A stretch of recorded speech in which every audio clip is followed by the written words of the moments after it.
I'm Grace, 22 years old, and 2 weeks ago I collapsed on stage in front of 3,000 people on the day I was supposed to give the valedictorian speech. The doctors said I had a brain tumor. They needed to operate immediately. They called my parents. No one answered. 3 days later, when I finally woke up surrounded by beeping machines and IV tubes, the first thing I saw wasn't my family's worried faces. It was an Instagram post from my sister. The whole family smiling in front of the Eiffel Tower with the caption, "Family trip in Paris. Finally, no stress, no drama." I said nothing. I didn't comment. I didn't call to confront them. Until 65 missed calls from Dad appeared on my screen along with one text. "We need you. Answer immediately." That's when I realized they weren't calling because they missed me. They were calling because they needed something else entirely. Before I continue, if you find this story worth hearing, please take a moment to like and subscribe, but only if you genuinely want to hear how this ends. And if you're watching right now, drop a comment telling me where you're from and what time it is there. Now, let me take you back 4 weeks ago, to the day everything started falling apart. 4 weeks before graduation. I'm standing in my childhood kitchen, watching Mom flip through a stack of wedding magazines. Not for me, of course. For Meredith. My older sister just got engaged, and suddenly the entire house revolves around her timeline. "Grace, can you pick up the napkin samples from the printer tomorrow?" Mom doesn't look up. Meredith's too busy with dress fittings. "I have finals, Mom." "You'll manage. You always do." That's the thing about being the reliable one. Everyone assumes you'll just handle it. I've been handling things for 4 years now, working 25 hours a week at a coffee shop while maintaining a 4.0 GPA, paying my own tuition through scholarships and tips. Meanwhile, Meredith's entire education was funded by our parents. Every semester. No questions asked. "Mom, I actually wanted to talk to you about graduation." I keep my voice casual. "I need to get something to wear for the ceremony. Maybe we could go shopping this weekend?" Mom finally looks up, but her eyes are already drifting back to the magazines. "Sweetie, you're so good at finding deals online. I'm sure you'll figure something out. I need to focus on your sister's engagement party. It's in 2 weeks. But graduation is..." "Grace." Her tone sharpens. "Your sister is bringing her fiancé's parents. Everything needs to be perfect." I nod. I always nod. Later that evening, I'm folding laundry in my old room when I hear Mom on the phone with her friend Linda. "Oh, the graduation?" "Yes, she's valedictorian. Can you believe it?" A pause. A laugh. "But honestly, the timing is terrible. Meredith's engagement party is that same week, and that takes priority. Grace understands. She's always been so independent. Independent. That's the word they use when they mean forgettable." That night, I call the only person who's ever asked how I'm actually doing. Grandpa Howard picks up on the second ring.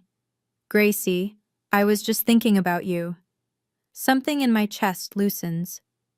"Hey, Grandpa. Tell me everything. How are finals? How's the speech coming along?" I sink onto my bed, phone pressed to my ear. For the next 20 minutes, I actually talk. About my thesis. About the speech I've rewritten 6 times.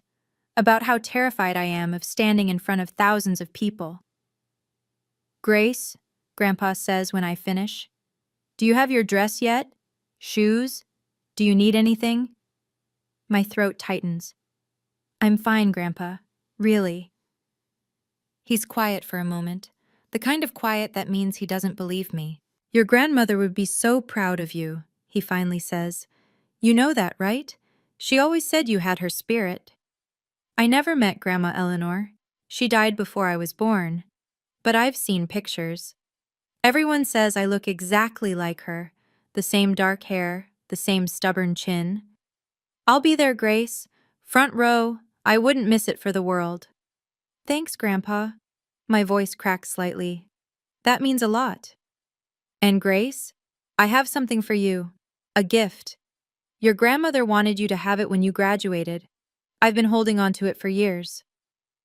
Before I can ask what it is, Meredith burst into my room without knocking. Grace, did you use my dry shampoo? I can't find it anywhere. I cover the phone.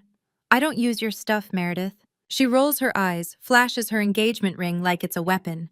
Whatever. Oh, congratulations on the valedictorian thing, I guess. Then she's gone. Grandpa heard everything. He says nothing, but his silence speaks volumes. 1 week before graduation. I'm running on 4 hours of sleep, 3 cups of coffee, and pure spite. Finals are done. My thesis is submitted. I've been pulling double shifts at the coffee shop because rent is due, and I refuse to ask my parents for help. They'd just use it as ammunition later. We helped you with rent that one time, remember? My head has been pounding for 3 days straight. I tell myself it's stress. It's always stress. Mom calls while I'm wiping down tables after closing. Grace, I need you home this weekend. The engagement party is Saturday and I need help with setup. Mom, I'm working. Call in sick. Meredith needs you. I grip the phone so hard my knuckles turn white. What about what I need? Silence. Then, Grace, don't be dramatic. It's one weekend. Your sister only gets engaged once. And I only graduate once, I think. Valedictorian, 4 years of perfect grades while working myself to exhaustion. But I don't say that. I never say that. Fine, I'll be there. I hang up and immediately feel the familiar ache behind my eyes intensify. The room tilts slightly. I grab the counter. You okay? My coworker Jamie looks concerned.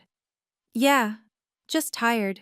That night, I have a nosebleed that won't stop for 15 minutes. I tell myself it's the dry air. It's nothing. On the drive home, I get a text from Meredith. Don't forget to pick up the custom napkins and wear something nice. Tyler's parents will be there. Not how are you, not thanks for helping, just orders. My phone buzzes again. Dad this time. Can you pick up Aunt Carol from the airport Friday? Mom and I are busy with Meredith's party prep. I pull over to the side of the road. My hands are shaking, and I can't tell if it's rage or something else entirely. Rachel shows up at my apartment unannounced with Thai food and a worried expression.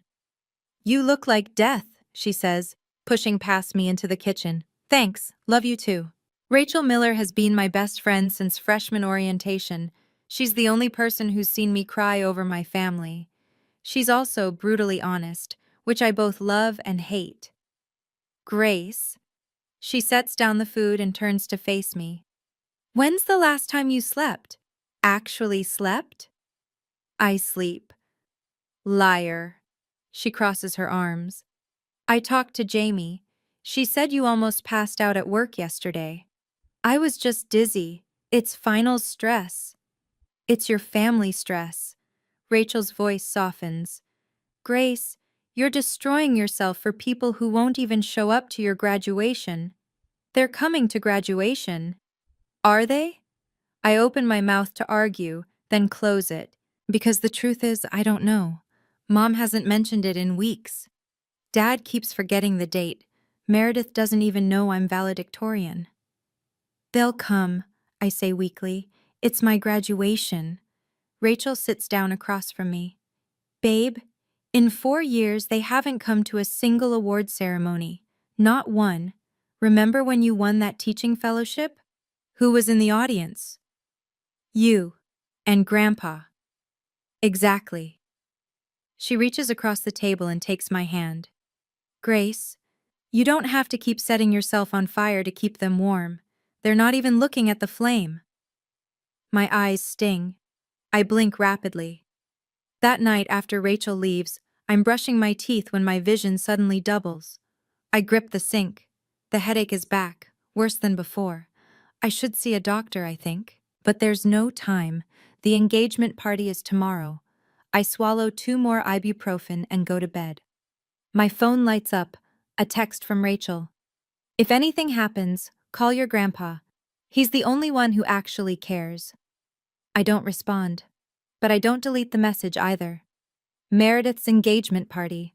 I've been on my feet for 6 hours, setting up chairs, arranging flowers, refilling champagne glasses, playing the role I was born into, the invisible support system. The backyard looks stunning.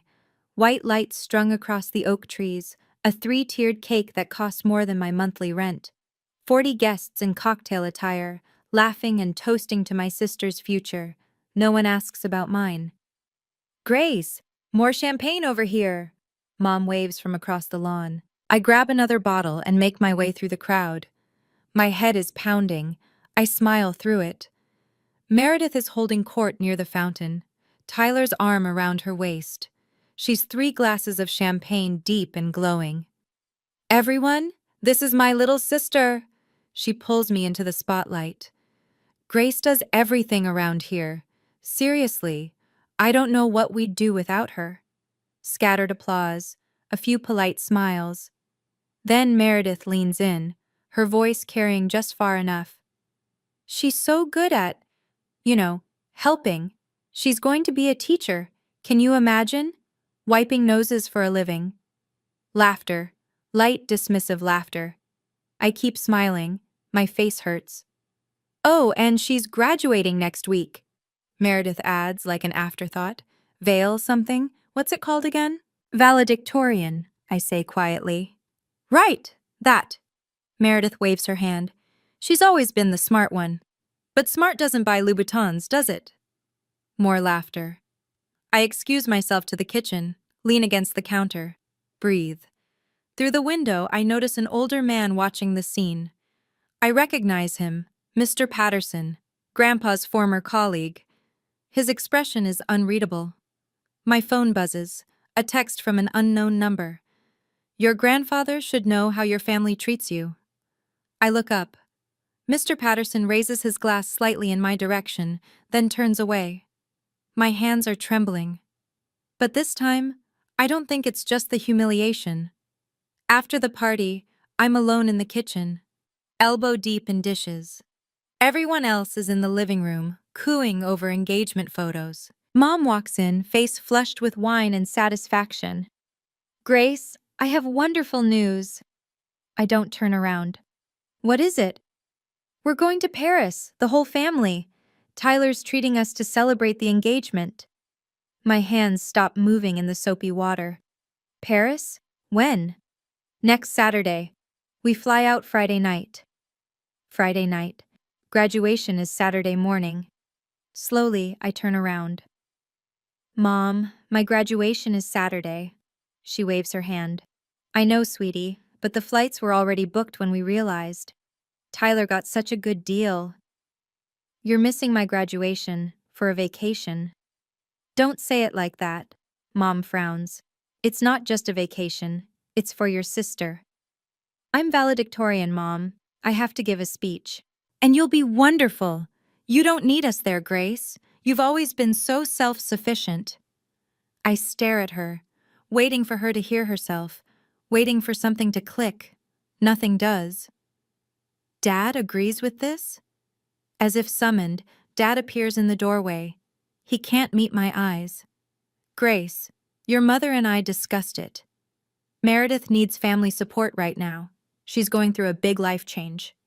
And graduating valedictorian isn't a big life change? You're strong. Dad's voice is tired. You don't need us the way your sister does. The room tilts. I grab the counter. Grace? Mom's voice sounds far away. You look pale. I'm fine. I'm not fine. My vision is blurring at the edges. The headache is screaming now, a sharp pressure behind my left eye. I need to go, I manage. Early shift tomorrow.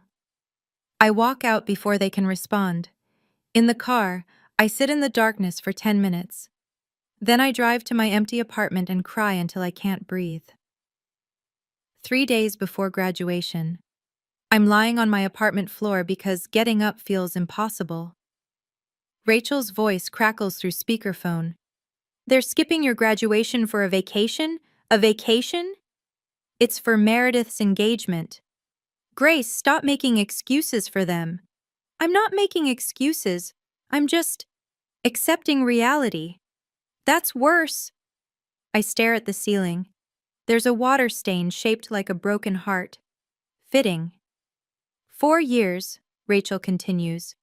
4 years you worked yourself half to death, and they can't postpone one trip? Apparently not. She goes quiet, then softer. How are you feeling? Physically, I mean. You sounded weird on the phone yesterday. I'm fine. Grace. Really, just tired. That night, I wake up at 3 a.m. with the worst headache of my life. The pain is so intense I actually whimper. I stumble to the bathroom. Blood. My nose is bleeding again. Heavy this time. It won't stop. I sit on the cold tile floor, head tilted back, waiting. 15 minutes. 20. Finally, it slows. I look at myself in the mirror. Dark circles. Hollow cheeks. When did I start looking like a ghost? I should see a doctor. But graduation is in 3 days, and I have a speech to memorize. I text Rachel. I'm fine, going back to sleep. Then I open my photos. Scroll until I find one of Grandpa and me from last Christmas. He's the only one looking at the camera, the only one standing next to me. I think about what Rachel said. If anything happens, call your grandpa. He's the only one who actually cares. I save his number as my second emergency contact, just in case. Then I swallow more ibuprofen and tell myself 3 more days. I can survive 3 more days. If you've ever felt invisible to the people who were supposed to love you most, if you've ever been the one everyone relies on but no one actually sees, comment invisible below. I see you.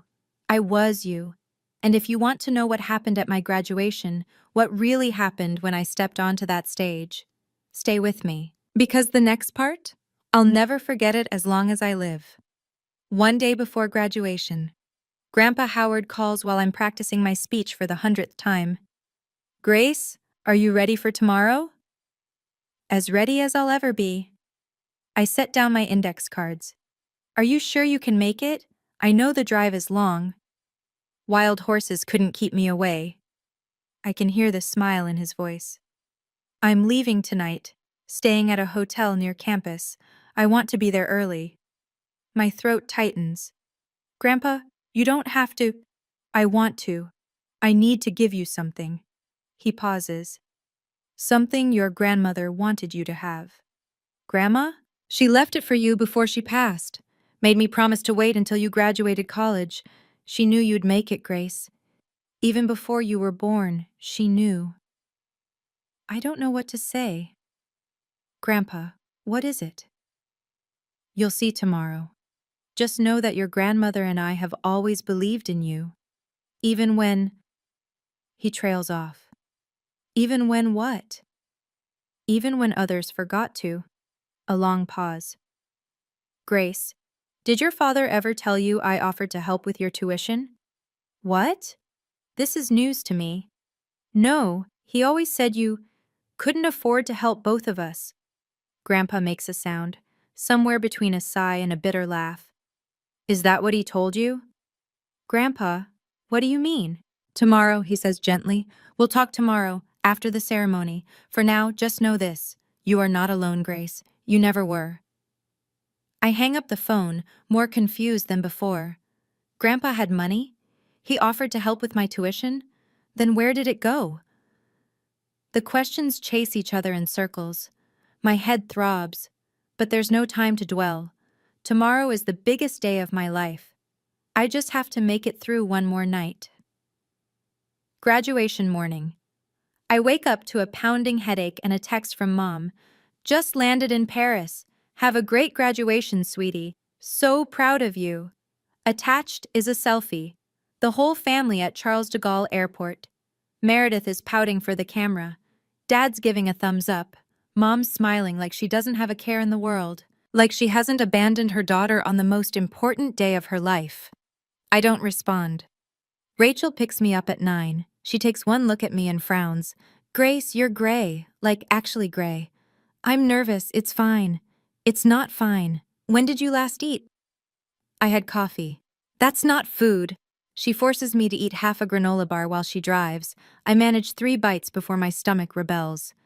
The campus is already buzzing with activity, families everywhere, balloons, flowers, proud parents snapping photos. I try not to look at them. In the staging area, I check my phone one more time. Another text from Mom. Send pics. We want to see everything. They want to see everything, but they didn't want to be there to see anything. I'm about to put my phone away when I notice something.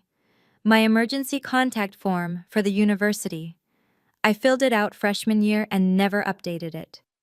Primary contact, Douglas Donovan, father. Secondary contact, Pamela Donovan, mother. On impulse, I pull up the form online, add a third line. Secondary contact, Howard Donovan, grandfather. I don't know why. It just feels right. Then I see him. Grandpa in the front row, already seated, already waiting. He waves. In his hands, I can see a manila envelope. I wave back. For the first time all week, I feel like I can breathe. Grace Donovan? A stage manager approaches. You're up in 10 minutes. 10 minutes. I can do this. I just have to stay standing long enough to make it through. 3,000 people. The sun is blazing. My cap feels too tight. The black gown absorbs heat like a furnace. My name echoes through the speakers. And now, our valedictorian, Grace Donovan. Applause. A roar of applause. I walk to the podium, one foot in front of the other. The stage lights are blinding. I grip the microphone, find Grandpa in the crowd. He's beaming. Rachel is next to him, phone out, recording. 2 empty seats beside them, reserved for family. No one claimed them. I clear my throat. Thank you all for being here. Today, I stand before you not just because of grades or test scores, but because of the people who believed in me. The words are there. I've practiced them 1,000 times. But something is wrong. The stage tilts.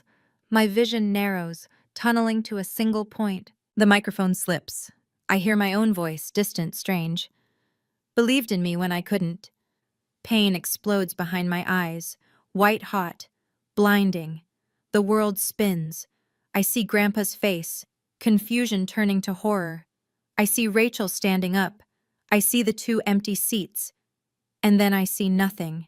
My body hits the stage floor with a sound I'll never forget, screaming. Somewhere far away, people are screaming. Call 911. Get a doctor. Someone call her family. Hands on my face, Rachel's voice shaking. Grace, Grace, can you hear me? Grandpa's weathered hand gripping mine. I'm here, sweetheart. I'm here. I try to speak, try to tell them I'm okay, but the darkness is swallowing me whole. The last thing I hear before everything goes black is a stranger's voice, urgent and panicked. We're calling her parents now. Does anyone have their number? They won't answer, I think. Then I'm gone. This part of the story I didn't witness myself. Rachel told me later, when I could finally bear to hear it. The ambulance took 14 minutes. I was unconscious the entire time. At the hospital, doctors moved fast. CT scan, then MRI. Their faces got grimmer with each result. Brain tumor, the neurosurgeon told Rachel and Grandpa in the waiting room.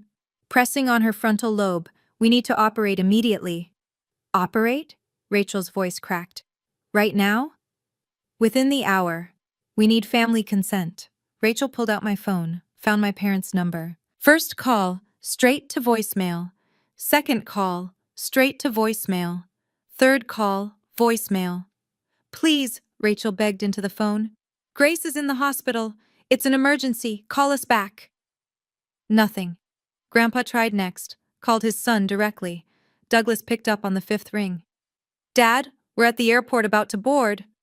Grace collapsed at graduation. She has a brain tumor. She's in surgery in 40 minutes. Silence on the other end. Then Douglas's voice, strangely calm.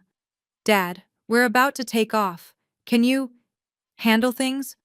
We'll call when we land. Rachel told me Grandpa's face turned to stone. Your daughter is about to have emergency brain surgery, he said slowly. And you're asking me to handle it? Dad, the flight is 12 hours. By the time we get back, she'll be out of surgery anyway. There's nothing we can do from here. A long pause. Douglas, I want you to hear this clearly. If you get on that plane, don't bother calling me again. But Douglas did get on that plane. They all did. Grandpa signed the consent forms as my emergency contact. And when they wheeled me into surgery, I had two people waiting, my grandfather and my best friend. My family was 30,000 feet in the air, choosing Paris over me. I wake up 3 days later. The first thing I see is white. White ceiling, white walls, white sheets. The second thing I see is Grandpa, asleep in a chair next to my bed, still wearing the suit from graduation. The third thing I see is Rachel, curled up on a cot in the corner, dark circles under her eyes. I try to speak. My throat feels like sandpaper. Rachel stirs, opens her eyes, sees me. Grace. She's at my bedside in seconds, tears streaming. Oh my God! Grace! Grandpa wakes, his face crumbles with relief. My girl, he whispers. My brave girl. I try to form words. What happened? Rachel and Grandpa exchange a look, the kind of look that tells me something is very wrong. You had a brain tumor, Rachel says carefully. They removed it. You're going to be okay. Surgery? 3 days ago. You've been unconscious. 3 days. I turn my head, see my phone on the nightstand, charging. My parents? Another look exchanged. Rachel hands me the phone. Grace, maybe you should wait. But I'm already opening Instagram. And there it is, posted 18 hours ago. A photo of my entire family, Mom, Dad, Meredith, standing in front of the Eiffel Tower at sunset. The caption, family trip in Paris. Finally, no stress, no drama. Blessed #family time. 247 likes. 32 comments, all gushing. I scroll through the other photos. Champagne at a cafe. Meredith in a couture dress. Dad eating croissants. Not one mention of me. Not one. Grace. Rachel's voice is gentle. They know you're in the hospital. Grandpa called them. I look at my grandfather. His jaw is tight. They know. I stare at the photo again. No stress, no drama. That's what I am to them. Stress, drama. I close Instagram. I don't cry. I don't have the energy left to cry. 4 days after surgery, I'm getting stronger. The doctors say the tumor was benign. They caught it just in time. I don't post on social media. Don't comment on Meredith's photos. Don't call to confront my parents. I just exist, heal, try to process. Grandpa visits every day. Rachel practically lives in my hospital room. The nurses know them both by name now. You need to eat more, Grandpa says, pushing a container of soup toward me. I'm not hungry. Grace Eleanor Donovan, you will eat this soup or I will spoon-feed you myself. I almost smile. Almost. That evening, Rachel goes home to shower. Grandpa falls asleep in his chair. I'm finally alone with my thoughts. That's when my phone lights up. 1 missed call from Dad, 5 missed calls from Dad, 20 missed calls from Dad, 65 missed calls from Dad. My heart stutters. Then the texts start appearing. Dad. Grace, call me back, important. Dad. Answer your phone. Dad. We need to talk, now. Dad.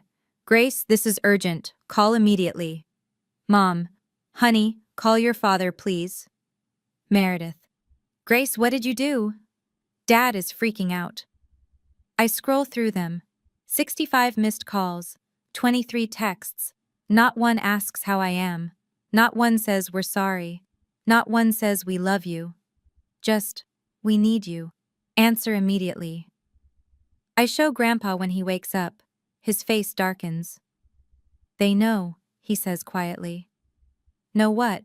He takes a deep breath. Grace, there's something I need to tell you. Something about why they're really calling. What do you mean? It's not because they're worried about you. His voice is heavy. It's because I told them about the gift, your grandmother's gift, and they just realized what they might lose. My blood runs cold. Grandpa, what gift? He looks at me with tired, sad eyes.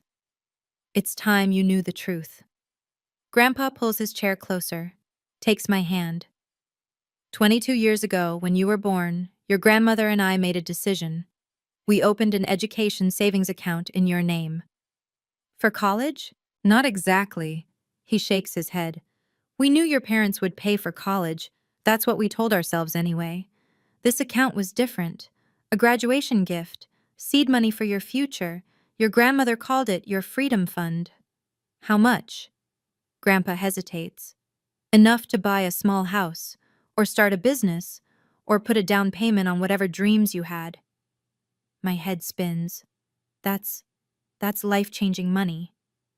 But Dad told me you didn't have money to help with tuition, that you could only help Meredith because Meredith asked. Grandpa's voice turns bitter. Your father asked me for money for both your educations. I gave it. I wrote 2 checks, one for you, one for Meredith. Same amount. Then where did my money go? Where? I don't know, but I can guess. He pulls out his phone, shows me a photo, a bank statement, 2 withdrawals on the same day 4 years ago. Your parents cashed both checks. They put Meredith's portion toward her tuition, and yours. I think about their new kitchen renovation, Mom's designer bags, the vacation fund they always seem to have. They spent it, I whisper. I believe so. And this freedom fund? They didn't know about it? I never told them. I knew, Grace. Even back then, I knew they treated you differently. This money was always meant to bypass them entirely, directly to you, on your graduation day. But now they know. I told your father when you were in surgery. I was angry. I said if he didn't come home, I'd make sure you received everything. Grandpa sighs. I shouldn't have said it like that, but I was furious. That's why they're calling. Yes. Not for me. For the money. They arrive the next afternoon. I hear them before I see them. Mom's heels clicking down the hospital corridor. Her voice too loud. Which room? Donovan? Grace Donovan? Rachel stands up from her chair. I should go. Stay, please. She nods, takes a position by the window. The door bursts open. Mom sweeps in first, face arranged in perfect maternal concern. Grace, baby, we came as fast as we could. She leans down to hug me. I don't hug back. You came as fast as you could, I repeat slowly. 5 days after I nearly died. The flights were fully booked. Instagram says you posted from the Louvre yesterday. Mom's face flickers. We were trying to make the best of a difficult situation. Dad enters behind her. He looks tired. He can't meet my eyes.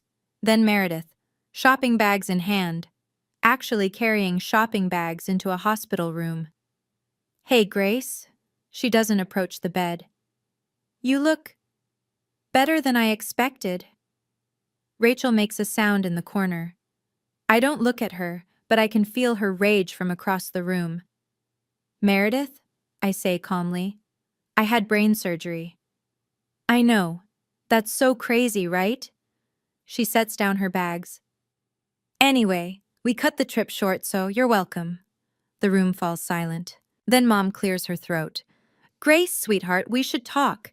As a family. She looks pointedly at Rachel. Privately. Rachel stays. Grace. Rachel was here when I woke up. Rachel held my hand before surgery. Rachel stays. Mom's lips thin. But before she can argue, the door opens again. Grandpa Howard. The temperature drops 10 degrees. Dad stiffens. Dad! Douglas! Grandpa's voice is ice. Pamela? Meredith. He walks to my bedside, takes my hand. I see you finally found time in your schedule. Mom starts to speak. Grandpa cuts her off. Don't. Just don't. If your family has ever come running back, not because they missed you, but because they needed something from you, Drop "they" came back in the comments. I know that feeling. I know how it hollows you out. But here's the thing. What happened next in that hospital room?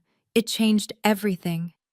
I'd been waiting my whole life to say what I was about to say. So hold on.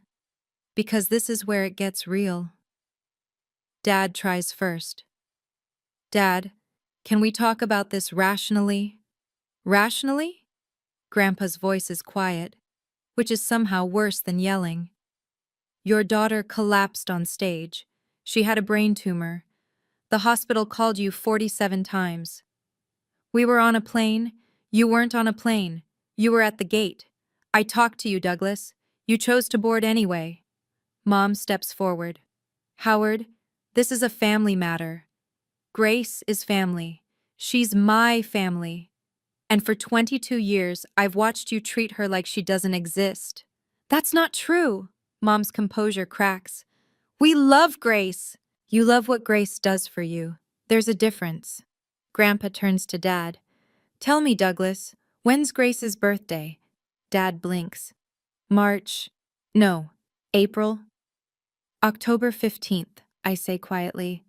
It's October 15th, Dad. He has the decency to look ashamed. Grandpa continues. What's her favorite book? Her best friend's name? What job did she just accept after graduation? Silence. Rachel's jaw is tight. She knows all these things. She's known them for 4 years. Meredith rolls her eyes. Grandpa, this is ridiculous. We didn't fly all the way back to play 20 questions. No, Grandpa says. You flew back because you heard about the money. The word lands like a bomb. Mom's face goes pale. We came because Grace was sick. You came because I told Douglas that Grace would receive her inheritance directly, without you as intermediaries. Grandpa's eyes are hard. Suddenly, after 4 years of ignoring her, you're concerned about her welfare? That inheritance belongs to the family. That inheritance belongs to Grace. Grandpa's voice rises for the first time. Her grandmother left it for her, not for Meredith's destination wedding, not for your kitchen remodel. Mom opens her mouth, closes it. I watch the calculations happen behind her eyes, and something in me goes cold. You want to know the truth, Howard? Mom's voice shifts, something raw breaking through. Fine. You want truth? Dad reaches for her arm. Pam. She shakes him off. No, he wants to make me the villain? Let's have it out. She turns to me. Her eyes are wet, but not with guilt, with something older, something wounded. You want to know why I've always kept my distance from you, Grace? Because every time I look at you, I see her. Who? Eleanor. Mom spits the name like poison. Your precious grandmother. The woman who spent 30 years making me feel like I wasn't good enough for her son. Grandpa goes very still. The first time I came to this family, Mom continues, Eleanor looked at me like I was dirt under her shoes. 26 years of snide comments. 26 years of Douglas, are you sure about this one? 26 years of never being enough. I can't speak. And then she died, and I thought, finally I can be accepted. Mom laughs bitterly. But then you were born, Grace, and you looked exactly like her. Same eyes, same stubborn chin, same everything. That's not Grace's fault, Rachel says sharply. I know that, Mom screams, then quieter. I know that, but every time I looked at her, I saw Eleanor judging me. I couldn't. She breaks off, covers her face. I should feel sympathy. Part of me does, but another part of me thinks, I was a baby. I was a child. I spent 22 years wondering why my mother couldn't love me. And the answer is, because I have my grandmother's face. A woman I never even met. Mom, I say slowly, I'm not Grandma Eleanor. I know. Do you? Because I've spent my whole life paying for something I didn't do. She doesn't answer. That tells me everything. I push myself up against the pillows. My body is weak, but my voice is steady. Mom, I say. I understand now. You had a painful relationship with Grandma. You felt judged. That hurt you. Hope flickers in her eyes. But that is not my fault. The hope dims. For 22 years, I've done everything right. Perfect grades, no trouble. I worked 3 jobs so you wouldn't have to pay for my education. I showed up to every family event. I helped with every party, every holiday, every crisis. Grace, I'm not finished. My voice doesn't waver. I did all of that because I thought if I tried hard enough, you would finally see me. Finally love me the way you love Meredith. Meredith shifts uncomfortably. But I was wrong, because you were never going to see me. You were always going to see her. I turn to Dad. And you. You watched this happen for 22 years and said nothing. He flinches. Grace, I didn't know how to How to what? Stand up for your daughter? Ask your wife why she flinches when I enter a room? It's complicated. It's really not. I shake my head. You chose the path of least resistance, and the path of least resistance meant sacrificing me. Grandpa squeezes my hand. I look at each of them in turn, Mom crying quietly, Dad staring at the floor, Meredith, arms crossed, defensive. I don't hate you, I say, any of you, but I also can't keep pretending this is normal. I can't keep being the invisible one. What do you want? Dad asks quietly. I take a breath. I want you to see me as a person, not as a ghost, not as a burden, not as someone who exists to make your lives easier. And if we can't? I meet his eyes. Then I'll mourn the family I wished I had, and I'll build a new one. The room is silent. I turn to Grandpa. I want to talk about Grandma's gift. He nods, pulls the manila envelope from his jacket, the same envelope he brought to graduation. This is yours, he says. Your grandmother set it aside 25 years ago. It's been growing interest ever since. I take the envelope. Don't open it. I know what you're thinking, I say to my parents. You're wondering if I'll share it, if I'll bail out Meredith's wedding or pay for your next renovation. Mom starts to speak, stops. I'm not going to do that. Grace! Meredith finally breaks her silence. That's so selfish. Grandma wanted me to have it, not you, me. But we're family. Family. I almost laugh. You're using that word now? After you posted Instagram photos from Paris while I was in brain surgery? Meredith's face reddens. I didn't know it was that serious. Because you didn't ask. She falls silent. I look at Mom. I'm not taking this money to hurt you. I'm taking it because it's mine. Because Grandma wanted me to have options, to not depend on people who see me as an afterthought. What about us? Dad asks. Are we just supposed to lose you? You already lost me. My voice softens, just slightly. Years ago, when you stopped showing up, when you stopped asking how I was, when you let me become invisible. I take a breath, but I'm not shutting the door completely. If you want to be in my life, really in my life, you have to earn it. You have to see me as Grace, not as Eleanor's ghost, not as Meredith's backup, just me. And if we try? Mom's voice is small. Then we can start over, slowly, with boundaries. What kind of boundaries? I look her in the eye. I'll let you know when I'm ready. Meredith moves first. She grabs her shopping bags, face tight with anger. This is insane. You're choosing to tear this family apart over money. This isn't about money, Meredith. Really? Because it sounds like I nearly died. You went shopping. She freezes. I'm not saying that to make you feel guilty. I'm saying it because you need to hear it. You need to understand what it felt like to wake up in a hospital bed and see your family posing in front of the Eiffel Tower. Her lower lip trembles. For a moment, I see something crack behind her eyes. Then she walks out. The door clicks shut behind her. Mom is crying now. Real tears. The kind that can't be faked. I'm sorry, she whispers. I'm so sorry, Grace. I know. I was wrong. I was so wrong. I know, Mom. But I don't know how to fix it. Neither do I, not yet. I pause. But if you really want to try, you have to get help. Talk to someone, a therapist. Work through whatever Eleanor made you feel, so you stop projecting it onto me. She nods, wipes her eyes, leaves without another word. Now it's just me, Dad, Grandpa, and Rachel. Dad sits down heavily in the chair beside my bed. Grace, he says quietly, I failed you. Yes. I should have protected you. Yes.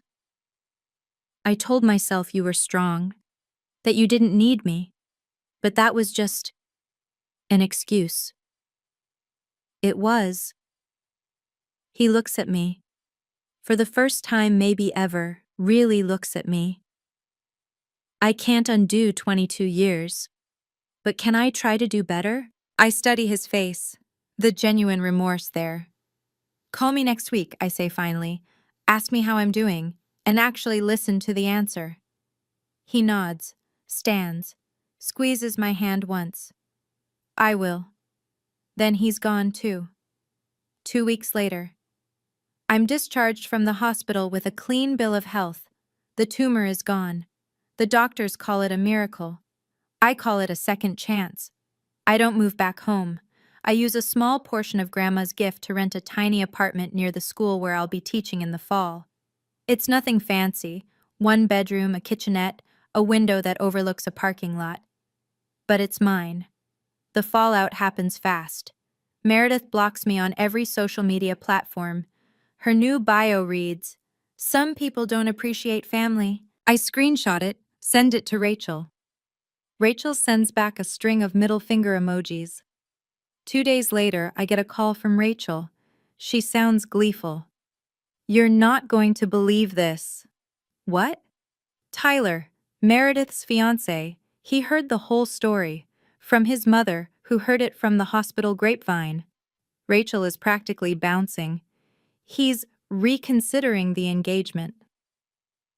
I don't feel triumphant, just tired. That's not what I wanted. I know, but still. A week after that, I see on Facebook that the engagement party photos have been deleted. Then the engagement announcement itself. Mom texts me, Meredith is devastated. I hope you're happy. I stare at the message for a long time. Then I type back, I'm not happy about her pain, but I'm not responsible for it either. She doesn't respond. Dad, to his credit, does call. The following Tuesday, right when he said he would. Hi, Grace. Hi, Dad. How are you feeling? Better. Still tired, but better. A pause, then, what did you have for dinner last night? I almost smile. Such a small question, but he's never asked it before. Pasta, I say. With Rachel. That sounds nice. It's awkward, stilted, but it's something. For now, it's enough. 3 months later, I'm standing in my new classroom arranging desks, 8th grade English. 26 students starting Monday. Rachel is helping me hang posters, or rather, criticizing my poster placement while eating my chips. A little to the left, she says, mouthful. No, you're left. I don't know why I keep you around. Because I'm delightful and you love me. I can't argue with that. The room is starting to look like mine. Bookshelves I found at a thrift store. A reading corner with mismatched pillows. A bulletin board that says, "Every voice matters." My phone buzzes. Grandpa. How's the setup going? Almost done. Are we still on for dinner Sunday? Wouldn't miss it. I hear him smile through the phone. Your grandmother would be so proud, Grace. Building your own classroom, your own life. My eyes sting. I wish I'd known her. You would have loved each other. He pauses. Speaking of which, I found something while cleaning out the attic. A letter she wrote before she passed, addressed to my future granddaughter. I grip the phone. What? She wrote it 25 years ago, before your mother was even pregnant. She just knew somehow. What does it say? That's for you to find out. I'll bring it Sunday. After he hangs up, I sit down in my teacher's chair, the one I'll use every day for the next school year. Rachel plops into a student desk. You okay? She wrote me a letter before I was born. Rachel's eyes widen. That's kind of amazing. Yeah. I look around my classroom, at the life I'm building from scratch. It is. Outside, the sun is setting. Golden light streams through the windows.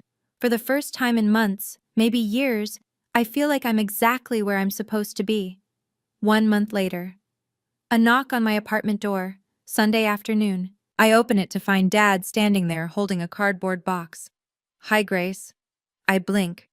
Dad? I wasn't expecting. I know, I should have called. He shifts the box in his arms. Can I come in? I step aside, let him enter. My apartment is small but cozy now. Plants in the window, photos on the shelf, Rachel at graduation, Grandpa and me at a restaurant, my students' artwork from the first week of school. Dad looks around, taking it in.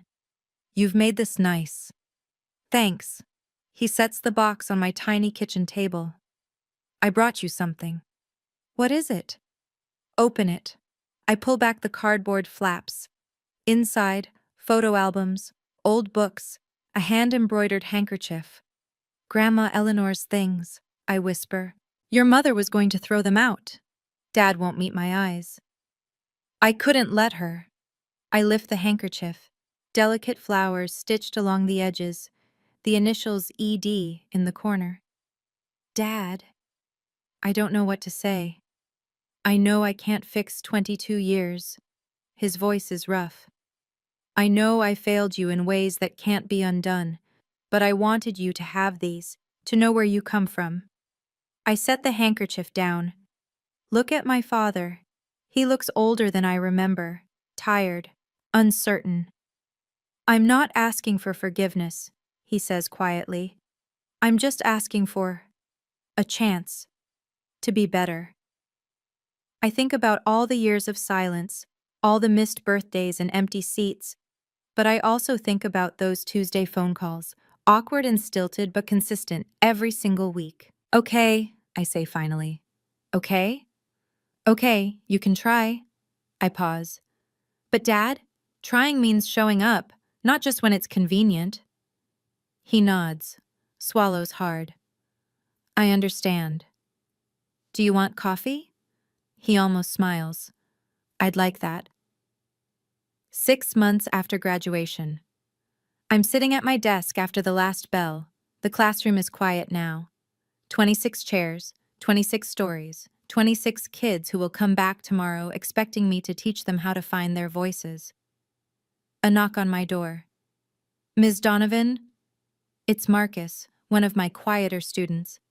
Can I ask you something? Of course. He shuffles in. 13 years old, always in the back row, rarely speaks up. Did you ever feel like no one sees you? My heart clenches. Yes, I tell him honestly.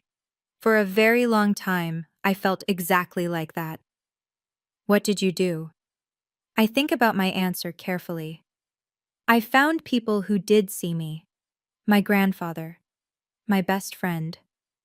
And eventually, I tap my chest. I learned to see myself. That's it? That's a lot harder than it sounds. I smile. But once you know your own worth, you stop needing everyone else to tell you. He nods slowly. Thanks, Ms. Donovan. After he leaves, I stay at my desk a while longer.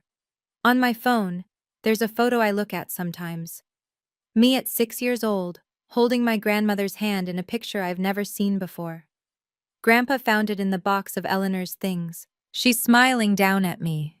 Even though she died before I turned 1, in this photo, she's looking at me like I'm the most important person in the world.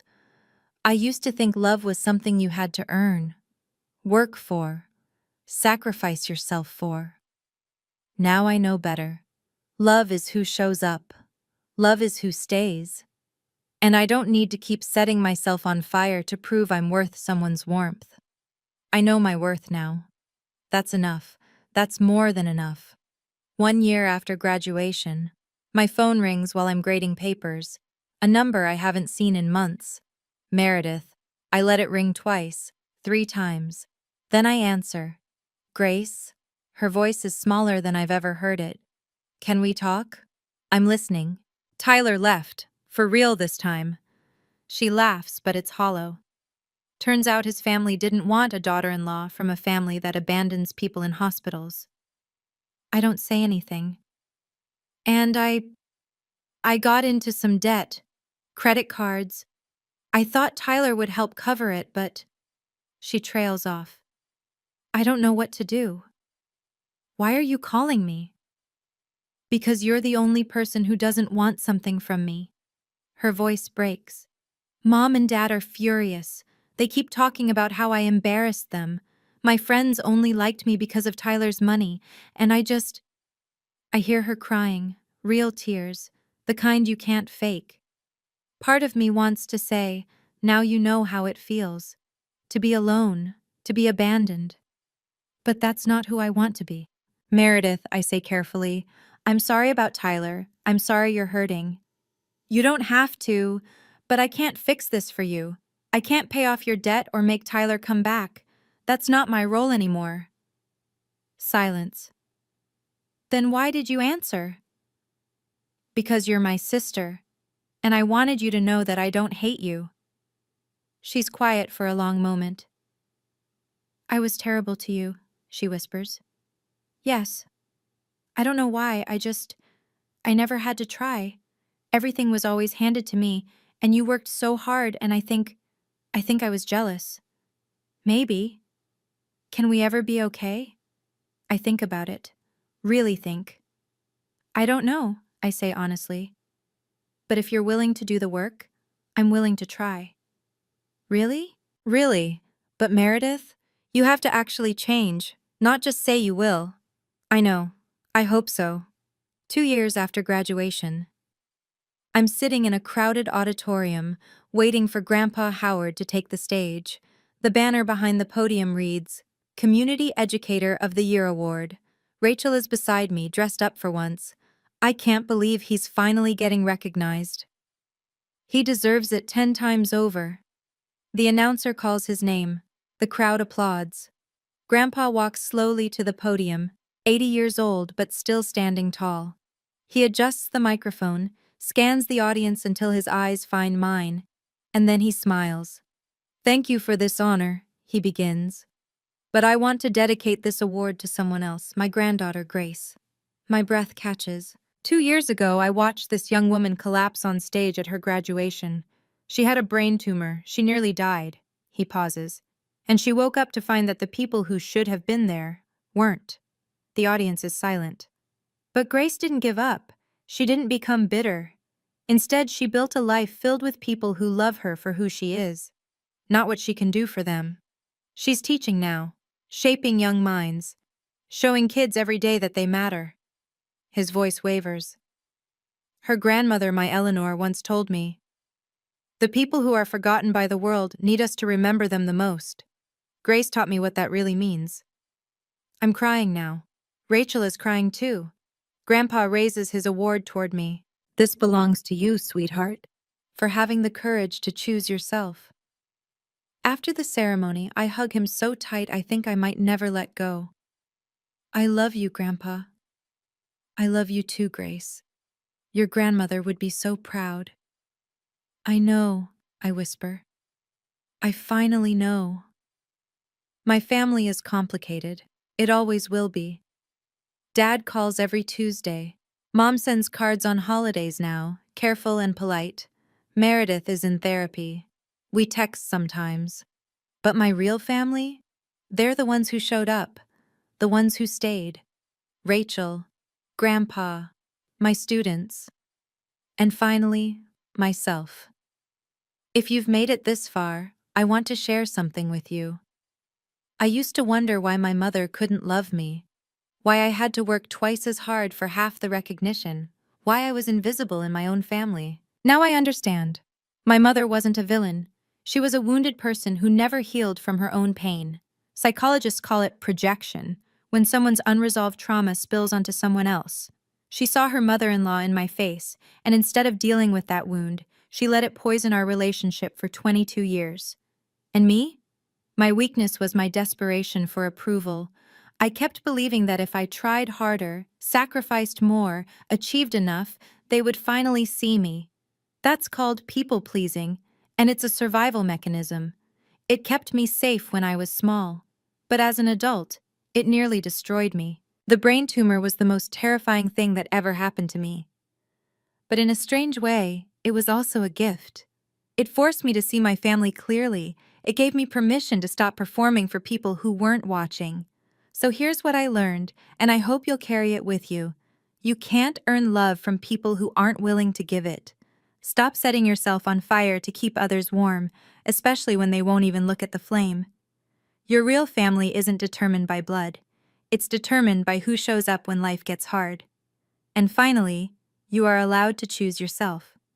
That's not selfish. That's survival. If you're in a situation like mine, if you're the invisible one, the forgotten one, the one who gives and never receives, I see you. And I hope you learn, like I did, that the only approval you truly need is your own. Thank you for staying with me until the end. If you have your own story about family, about boundaries, about learning to see your own worth, I'd love to hear it. Drop it in the comments. I read every single one. And if this story meant something to you, please like, subscribe, and hit that notification bell. There's another story waiting in the description. Something tells me you'll want to hear it. Until next time.